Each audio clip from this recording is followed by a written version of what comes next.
Dari jalan setapak di sebelah timur Pura Penataran Agung ke utara, jalannya agak menanjak kira-kira 5 menit perjalanan, terdapat pura gelap di ketinggian.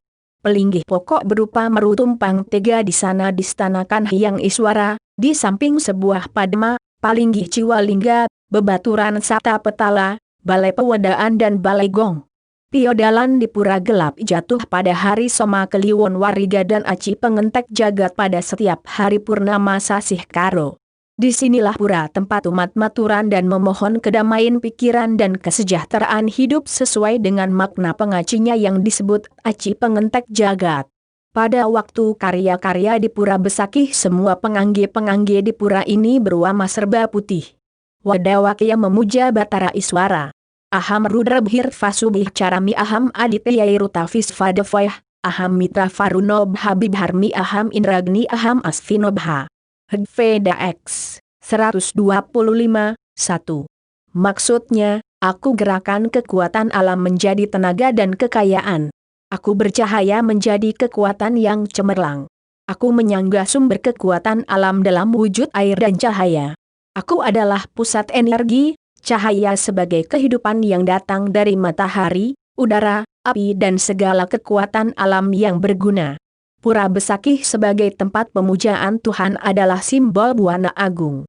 Hal ini sangat sesuai dengan mantra Yajurveda XXXX, satu yang menyatakan bahwa alam semesta inilah stana Tuhan yang sesungguhnya. Sebagai lambang alam semesta Pura Besakih dibagi menjadi 2 bagian yaitu Soring Ambal-Ambal dan Luhuring Ambal-Ambal. Soring Ambal-Ambal itu lambang alam bawah yang disebut Sapta Patala. Sedangkan Luhuring Ambal-Ambal lambang alam atas yang disebut Sapta Loka. Seluruh kompleks Pura Besakih itu terdiri atas 20 kompleks pura. Ada 4 pura yang disebut Pura Catur Dala atau Catur Lokapala yaitu Pura Gelap, Pura Kiduling Kretek, Pura Ulun Kulkul dan Pura Batu Madek. Di tengah-tengah ada Pura Penataran Agung Besakih terdiri atas 7 mandala atau 7 lapisan alam atas atau Sata Loka. Pura Gelap sebagai salah satu pura catur lawa adalah sebagai pura pemujaan Tuhan dalam manifestasinya sebagai Batara Iswara pelindung arah timur alam semesta atau Buana Agung. Nama-nama pura di kompleks Pura Besakih itu memang sangat khas lokal Bali. Tetapi di balik ciri khas lokal itu terbungkus konsep yang sangat universal. Memang pemuka-pemuka Hindu di masa lampau sudah menggunakan konsep berpikir universal berlaku lokal. Meskipun tidak dengan istilah seperti itu. Istilah gelap dalam nama Pura Gelap ini bukan berasal dari bahasa Indonesia. Kata gelap dalam nama Pura Gelap ini berasal dari bahasa Kawi yang artinya petir atau kilat dengan sinarnya yang putih menyilaukan itu. Pura Gelap sebagai media pemujaan Tuhan dalam manifestasinya sebagai Dewa Iswara yaitu Dewanya Sinar. Bumi ini bisa menjadi wahana kehidupan karena adanya sinar matahari.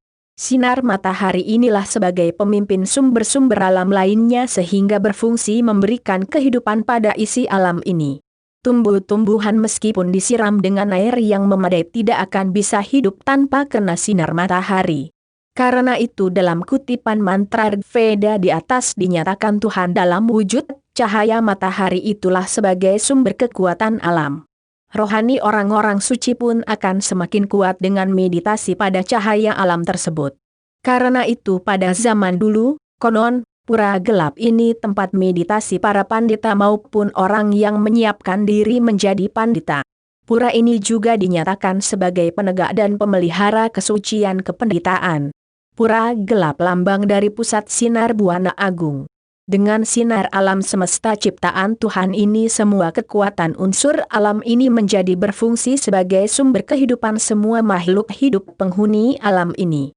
Karena itu Pura Gelap ini menjadi pusat meditasi umat manusia yang berkehendak membangkitkan sinar suci yang bersemayam dalam dirinya atau di Buana Alit. Kalau sinar Buana Agung dapat terpadu dengan sinar di Buana Alit atas usaha umat manusia maka keharmonisan hubungan Buana Agung dan Buana Alit pun terjadi. Hal ini sebagai salah satu penyebab terwujudnya kehidupan yang bahagia atau hitakarana. Pura Gelap tidak semata-mata sebagai tempat meditasinya para pandita, tetapi juga sebagai tempat meditasi semua umat, terutama mereka yang ingin mengembangkan kepemimpinannya secara baik dan benar. Areal pura gelap ini mula-mulanya tidak begitu besar. Setelah direhabilitasi pura ini diperluas, bahkan sekarang menggunakan kori agung. Sebelumnya hanya menggunakan candi bentar sebagai pintu masuknya. Karena pura ini merupakan satu kesatuan yang tidak terpisahkan dengan pura Penataran Agung.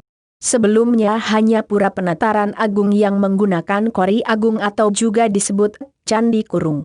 Pelinggi utama di pura gelap Besakih ini adalah Meru Tumpang Tega sebagai media untuk memuja Batara Iswara sebagai manifestasi Tuhan pelindung arah timur dari alam semesta ini.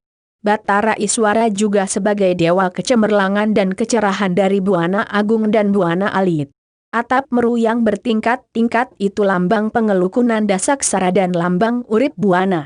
Pengelukunan Dasaksara adalah aksara Om yang bisa dikembangkan menjadi 3 aksara, 5, 7 sampai 11 aksara. Maknanya secara filosofis sama. Meru Tumpang 3 makna filosofisnya sama dengan Meru Tumpang 5 sampai 11. Menurut Kekawin Dharma Sunya, Meru itu adalah lambang alam atau buana stana Tuhan yang sesungguhnya. Meru Tumpang Tega di pura gelap lambang Tribuana yaitu bur, buah dan swahloka. Artinya Tuhan sebagai Batara Iswara menyinari kehidupan di Tribuana tersebut. Di dalam Meru Tumpang 3 ini terdapat batu simbol linggastana Batara Siwa. Di samping itu, di pura gelap ada pelinggih Sanggara Agung yang menyerupai Pademasana untuk menstanakan tirta yang diambil dari pura tirta saat ada upacara penting di pura Penataran Agung Besakih. Di pura gelap terdapat juga pelinggih dasar Sapta Patala. Pelinggih ini sebagai media memuja Tuhan sebagai jiwa alam bawah yang terdiri atas 7 lapisan yang disebut Sapta Patala. Unsur-unsur Sapta Patala ini setelah mendapatkan sinar alam semesta barulah akan berfungsi sebagaimana mestinya. Kerjasama alam inilah yang menghasilkan unsur-unsur alam yang menyebabkan berlangsungnya kehidupan di bumi ini. Oleh karena itu, manusia hendaknya tidak merusak kerjasama unsur alam ini. Karena kerjasama unsur alam ini berlangsung berkat adanya RTA yaitu hukum alam ciptaan Tuhan. Merusak proses alam sesuai dengan RTA berarti dosa karena tergolong perilaku melawan takdir Tuhan. Golong perilaku